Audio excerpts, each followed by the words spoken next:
त्यामध्ये काय झालंय की कोकण आणि मुंबई हे दोन भाग जे आहेत तिथं चांगला पाऊस पडला. पश्चिम महाराष्ट्रामध्ये आणि पुण्यामध्ये तर 50% हे धरणं आपली जवळजवळ भरलेली आहे. फक्त दुधगंगा धरण आपलं सोडलं काळामाडी, कारण ते गळतीच्या निमित्ताने आपण पाणी सोडलं होतं, तर त्यात जवळजवळ धरणं ही 50% भरलेली आहे. आता सगळ्यात जास्त परिणाम जो आहे तो आहे मराठवाडा किंवा खानदेश या ठिकाणी पाऊस कमी आहे. आता नवीन जे आता अंदाज आलेले आहेत, जुलैच्या एंडपासून आणि ऑगस्टला मुसळधार पाऊस आहे. आता मला आमच्या विभागात विशेषतः पश्चिम महाराष्ट्रामध्ये नद्या आता भरलेल्या आहेत.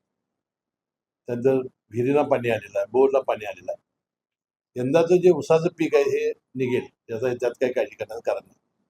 आणि फक्त राहील कुठं कॅनॉलवरची जी माळावरची पिकं आहेत ते कॅनॉलला पाणी थोडं सोडावं लागेल. परंतु पुढच्या वर्षी मात्र धरण जर भरलं नाही तर पुढचा शेतकऱ्यांचं वर्ष अडचणीत आहे. परंतु पांडुरंगाच्या कृपेनं कसल्याही पद्धतीत पाऊस पडेल. आजपर्यंत आपल्या विभागाला कधीही पावसाने दगा दिलेला नाही.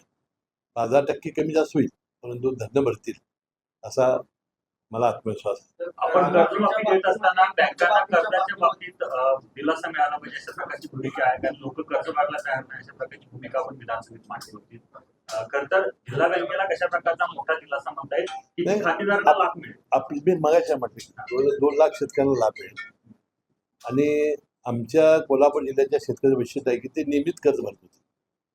आता सुद्धा मी जेव्हा आव्हान केलं किंवा 30 जून 2026ला तुम्ही जर भरला नाही तर तुम्हाला 50,000 अनुदान मिळणार. आणि 2 लाख रुपयाचं काय ते मागचीच थकबाकी होती. त्यामुळं चांगला फायदा 600च्या वरती कोटी रुपये जिल्हा मध्यवर्ती बँकेला मिळतील. आता पाऊस ऑगस्टपर्यंत मला वाटते आमची सरासरी भरून काढेल.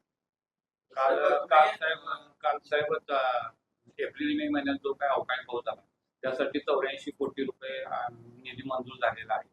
आणि त्याचा कोल्हापूर जिल्ह्याला किती लाभ मिळेल? नाही, तो काय मला माहिती नाही, परंतु ज्या ठिकाणी अवकाळी पावसामुळं फार मोठं नुकसान झालेलं आहे तिथं नुकसान भरपाई ही आपल्या केंद्र सरकारच्या निकषाप्रमाणे आपण देत असतो. कर्जमाफी असेल किंवा विकास कामाचं वाढ पुरवणी मागण्या ज्या आहेत त्याच्यामध्ये गेल्या काही वर्षांच्या पद्धतीची वाढ होते, त्यावर कॅगनं देखील काही आक्षेप व्यक्त केलेले आहेत. नाही, तो काय मी रिपोर्ट अजून वाचलेला नाही. काल कुठल्या प्रसार माध्यमामध्ये बातमी बघितली. परंतु आमच्या राज्याची आर्थिक परिस्थिती फार बळकट आहे. त्यामुळं आम्हाला कर्ज काढायची जी मर्यादा आहे ती काय अजून संपुष्टात आलेली नाही. त्यामुळं विकास कामासाठी कर्ज काढणं, शेतकरी गोरगरीब माणसांना दिलासा देण्यासाठी कर्ज काढणं तेव्हा अवघड.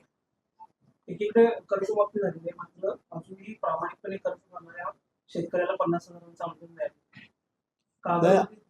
आता जे शेतकरी राहिलेले आहेत वंचित त्यांना सगळ्यांना आता अपलोड करायचं सरकारचं आलेलं आहे. त्यामुळे आम्ही सगळ्यांचं अपलोड करणार.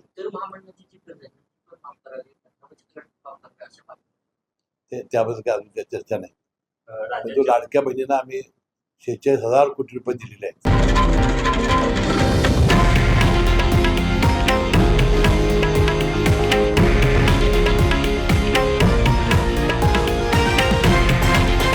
हे आहे देशातील नंबर 1 न्यूज नेटवर्क आणि आपण पाहत आहात TV9 मराठी, एकमेव.